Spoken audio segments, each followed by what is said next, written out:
ಇದೇ ವಿಚಾರಕ್ಕೆ ಸಂಬಂಧಪಟ್ಟಂತೆ ಮಾತನಾಡುವುದಕ್ಕೆ ಸಾರಾ ಗೋವಿಂದ್ ಅವರು ದೂರವಾಣಿ ಸಂಪರ್ಕಕ್ಕೆ ಸಿಕ್ಕಿದ್ದಾರೆ. ಮಾತನಾಡಿಸ್ತಾ ಹೋಗೋಣ. ಸರ್ ನಮಸ್ತೆ. ನಮಸ್ತೆ ಸರ್. ಸರ್, ನಿನ್ನೆ DCM DK ಶಿವಕುಮಾರ್ ಆಡಿದಂತಹ ಮಾತು ತಮ್ಮ ಗಮನಕ್ಕೆ ಬಂದಿದೆ ಅಂತ ಅನ್ಕೊಂತೀನಿ. ತಮ್ಮ ಮೊದಲ ಪ್ರತಿಕ್ರಿಯೆ ಏನು ಹೇಳ್ತೀರಿ ಸರ್ ಈ ಬಗ್ಗೆ? ನಾನು ಸಮಾರಂಭದಲ್ಲಿ ನಾನು ಭಾಗಿಯಾಗಿದ್ದೆ ನಿನ್ನೆ. ನಾನು ಅವ್ರ ಮಾತುಗಳನ್ನ ಕೇಳಿದೆ. ನೋಡಿ, ಹಿಂದೆ ಡಾಕ್ಟರ್ ರಾಜ್ಕುಮಾರ್ ಅವರು 82ರಲ್ಲಿ ಗೋಕಾಕ್ ಚಳವಳಿಗೆ ಹೋರಾಟ ಮಾಡಿದಂತ ಸಂದರ್ಭ, ಅದು ಭಾಷಾ ಚಳವಳಿ. ಅವತ್ತೊಂದು ದಿವಸ ರಾಜ್ಕುಮಾರ್ ಭಾಗವಹಿಸೋದಕ್ಕೆ ಆಗಿನ ಸರ್ಕಾರನೇ ಬಿದ್ದೋಯ್ತು. ಅಂತ ಒಂದು ಶಕ್ತಿ ರಾಜ್ಕುಮಾರ್ ಅವ್ರಿಗಿತ್ತು. ಅದಾದ್ಮೇಲೆ ನಾನು ಅನೇಕ ಅನುಭವಗಳನ್ನ ನಾನು ಹೇಳ್ತೀನಿ. 40 ವರ್ಷದಲ್ಲಿ ನಾನು ಅನೇಕ ಹೋರಾಟಗಳನ್ನ ನಾನು ನೋಡಿದ್ದೀನಿ. ಮೇಕೆದಾಟು ಯೋಜನೆ ಮಾಡಿದಂತ ಸಂದರ್ಭದಲ್ಲಿ ಕೇವಲ ಸಾಧು ಕೋಕಿಲ, ವಿಜಿ ಇವ್ರು ಬೇರೆ ಇರ್ಲಿಲ್ಲ. ನನ್ನ ಜೊತೆ ಸುಮಾರು 7-8 ಜನ ನಿರ್ಮಾಪಕರು ಬಂದಿದ್ರು. ನಾನು ಭಾಗವಹಿಸಿದ್ದೆ. ಅದನ್ನ ಅವರೇ ಹೇಳಿದ್ರು ಕಾರ್ಯಕ್ರಮ ಮುಗಿದ್ಮೇಲೆ.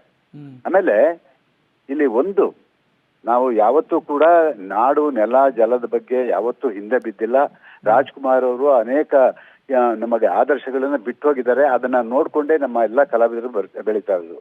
ಇಲ್ಲಿ ಒಂದ್ ಮಾತು ಹೇಳ್ತೀನಿ ಸರ್, ದಯವಿಟ್ಟು ಅದನ್ನ ಎಲ್ಲರೂ ಅರ್ಥ ಮಾಡ್ಕೋಬೇಕು. ಇವತ್ತು ಕಲಾವಿದರು ಬಹಳಷ್ಟು ಜನ ಕಾಂಗ್ರೆಸ್ ನಲ್ಲಿದ್ದಾರೆ, ಬಹಳಷ್ಟು ಜನ ಬಿಜೆಪಿ ಪಕ್ಷದಲ್ಲಿದ್ದಾರೆ, 2 ಪಕ್ಷದಲ್ಲಿದ್ದಾರೆ.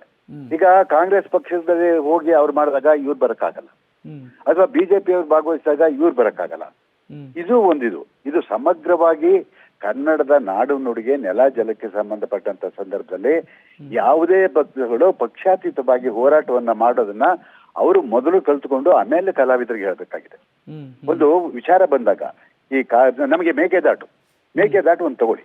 ಇವತ್ತಿನ ದಿವಸ ನಮಗೆ ಕೇಂದ್ರ ಸರ್ಕಾರ ಸ್ಪಂದಿಸ್ತಾ ಇಲ್ಲ. ನಾನು ಈ ವಿಚಾರವಾಗಿ ಇಟ್ಕೊಂಡು ನಾನು ವಾಟಾಳ್ ನಾಗರಾಜ್ ಅವರು ಈ ಒಂದು ಏನು ರಾಜ್ಯಪಾಲರ ಮನೆ ಮುತ್ತಿಗೆ ಹಾಕೋ ಕಾರ್ಯಕ್ರಮ ನಾವು ಮಾಡ್ತಾ ಇದ್ದೀವಿ. ನಾವು ಯಾರಿಂದ ಹೇಳ್ಸ್ಕೊಂಡು ಮಾಡುವಂತದ್ದಲ್ಲ, ಇದು ಪ್ರೀತಿಯಿಂದ ಬರಬೇಕು. ಈಗ ಸಾಧು ಕೋಕಿಲ ಅದನ್ನ ಕೊಟ್ಟಿದ್ದೇವೆ, ಜವಾಬ್ದಾರಿ ಕೊಟ್ಮೇಲೆ ಸಾಧು ಕೋಕಿಲ ಎಲ್ಲರನ್ನೂ ಒಗ್ಗೂಡ್ಸ್ಬೇಕಾಗಿತ್ತು, ಒಗ್ಗೂಡ್ಸಿ ಕರ್ಕೊಂಡು ಹೋಗ್ಬೇಕಾಗಿತ್ತು.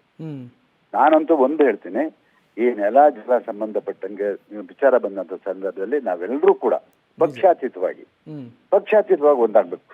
ಇದು ನನ್ನ ಆಸೆ. ಒಂದು ಪಕ್ಷದ ಕಾರ್ಯಕ್ರಮದಲ್ಲಿ ನೀವೆಲ್ಲರೂ ಕೂಡ ಭಾಗಿಯಾಗಬೇಕು ಅನ್ನುವಂಥದ್ದು ಯಾವ ರೀತಿ ಮೆಸೇಜು ಅಂತ ಹೇಳಿ? ಯಾಕೆಂದ್ರೆ ಇದೊಂದು ಎಚ್ಚರಿಸುವಂತಹ ಕೆಲಸನ ಅಥವಾ ಧಮಕಿ ಹಾಕುವಂತಹ ಕೆಲಸ ಮಾಡಿದ್ರ DCM DK? ಸರ್, ಇಲ್ಲಿ ಧಮಕಿ ಹಾಕ್ಲೂಬಾರ್ದು, ಹಾಕಿಸ್ಕೊಳಕ್ಕೆ ಯಾರು ರೆಡಿ ಇಲ್ಲ.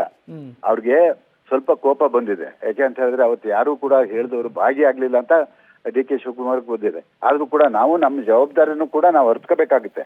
ಕಲಾವಿದರು ಇಂಥ ಸಂದರ್ಭದಲ್ಲಿ ನಾವೆಲ್ಲರೂ ಇಲ್ಲಿ ನಾವು ಬದುಕ್ತಾ ಇದ್ದೀವಿ, ಜೀವನ ಮಾಡ್ತಾ ಇದ್ದೀವಿ. ಭಾಷೆಗೆ ಈ ಕುಡಿಯೋ ನೀರಿನ ಸಮಸ್ಯೆ ಬಂದಾಗ ಅದು ಸ್ಪಂದಿಸಬೇಕಾಗಿರೋದು ಎಲ್ಲರ ಕರ್ತವ್ಯ. ಅವರು ಬಿಜೆಪಿಲಿ ಇರಲಿ, ಕಾಂಗ್ರೆಸ್ನಲ್ಲಿರಲಿ, ಜನತಾದಳದಲ್ಲಿರಲಿ, ಆ ಸಮಸ್ಯೆಯನ್ನ ಕೈಗೆತ್ಕೋಬೇಕಾಗಿದೆ. ಅದಕ್ಕಾಗಿ ನಾವು ಇಡೀ ದಂಡನ ಸರ್ ನೀವು ಅರ್ಥ ಮಾಡ್ಕೋಬೇಕು. ಮಹದಾಯಿ ಯೋಜನೆ ಆಗಲೇಬೇಕು ಅಂತ ಹೇಳಿ ಹುಬ್ಬಳ್ಳಿಯಲ್ಲಿ ಸುಮಾರು 50ರಿಂದ 80 ಜನ ಕಲಾವಿದರು ಕರ್ಕೊಂಡೋಗಿ ಅಲ್ಲಿ ಹೋರಾಟ ಮಾಡಿದ್ದೀವಿ. ಅದೆಲ್ಲವೂ ಕೂಡ ಈಗ ಆಗಿನ ಸರ್ಕಾರ ಕಾಂಗ್ರೆಸ್ ಸರ್ಕಾರನೇ ಇತ್ತು.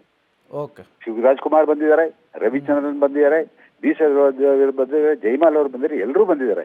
ಈ ಸಂದರ್ಭದಲ್ಲಿ ನೀವು ಒಂದು ಕಾಲಾವಕಾಶ ತಗೊಂಡು ಎಲ್ರಿಗೂ ಜವಾಬ್ದಾರಿ ಕೊಟ್ಟಿದ್ರೆ ಎಲ್ಲರೂ ಬರ್ತಿದ್ರು. ಅದ್ಯಾವ್ದ್ರಲ್ಲಿ 2 ಮಾತಿಲ್ಲ.